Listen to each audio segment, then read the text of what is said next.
Bryan, a small matter of a Rugby World Cup in 2019 in Japan in September. Are South Africa favourites, yes or no? I don't think South Africa will go into the Rugby World Cup 2019 as favourites. I do, though, believe that they can potentially go in as a dark horse to do unbelievably well.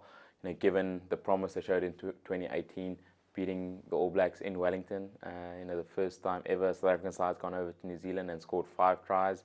First time since '98 that they've actually beaten the All Blacks in Wellington, and the first time since 2009 that a Springbok side's gone over to New Zealand to win. So I think they'll draw a lot of confidence out of that.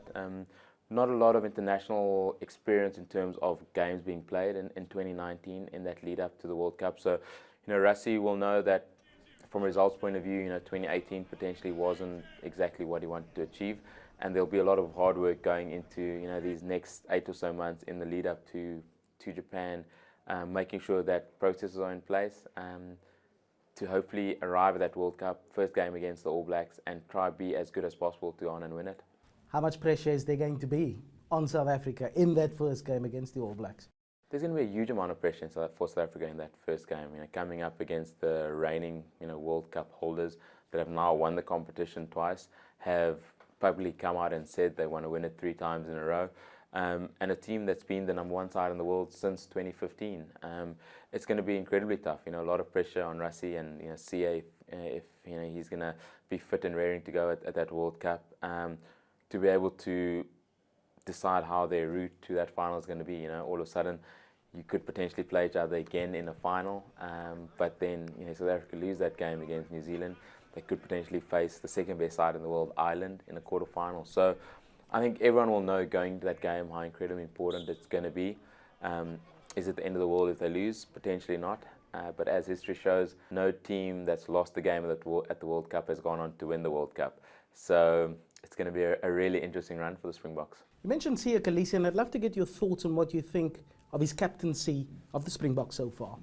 I think first and foremost, looking at that incredible moment in June 2018, seeing Siya become the first black player to go on and captain the Springboks was not only iconic but inspirational on so many different levels. For those of us that were part of it in 1995 when Nelson Mandela did the same, it brought back a flushing memory bank that we are proud of as South Africans. And I think Siya being able to then go on as a captain, do exceedingly well in that series against England, winning his first series as a captain, then going on to be the first captain since John Smith in 2009 to beat the All Blacks in New Zealand, just went to go show where his journey has brought him to. I think he definitely knows that he'll continue to grow into the role.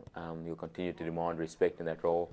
But what he also has is a strong, for me, group of core leaders within that group. So you look at the likes of Malcolm Marx, Evan Etzebeth, who's captained the Springboks, Dwayne Vermeulen, who could easily captain the Springboks, Willie Leroux, who's got 50 Test matches for his country and has given a calming influence into the back three. Handré Pollard, Aloot de Jager, who now is captaining the Bulls. So I think it's been really wonderful to see Siya's development growth, not only as a player but as a leader, coming on from the Stormers into that Springbok role. So it's not the easiest job in the world by any means, but it's a job that I think Siya's grabbed both hands at the opportunity, and we'll hopefully see him continue being able to be that inspiration for what could potentially be a new generation of Springboks. You've enjoyed Rugby World Cup success with the Springboks in 2007. It's 12 years since they've lifted the trophy. How much pressure will there be on Coach Rassie Erasmus to deliver that trophy to South Africa, do you think? There'll be an incredible amount of pressure on Rassie in terms of having to deliver that trophy. When we went into 2007, it was 12 years since having won it in 1995. So, we understood the pressure on us. But the problem is that you have 20 coaches, potentially 10, who realistically believe they can go on and win a World Cup, vying for that one objective. And unfortunately, only one can win it.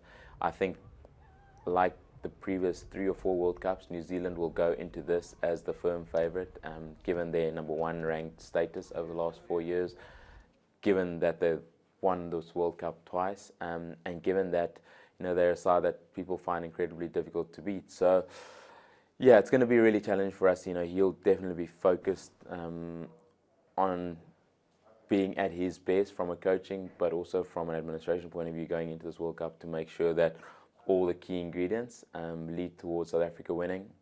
It's not going to be easy, but again, you have 8 weeks to be at their best, and hopefully with a bit of luck, we might be able to see Khaleesi get his hands on that cup called Bill. Bryan Habana, absolutely appreciate your time. Thank you for talking to us. Thank you very much.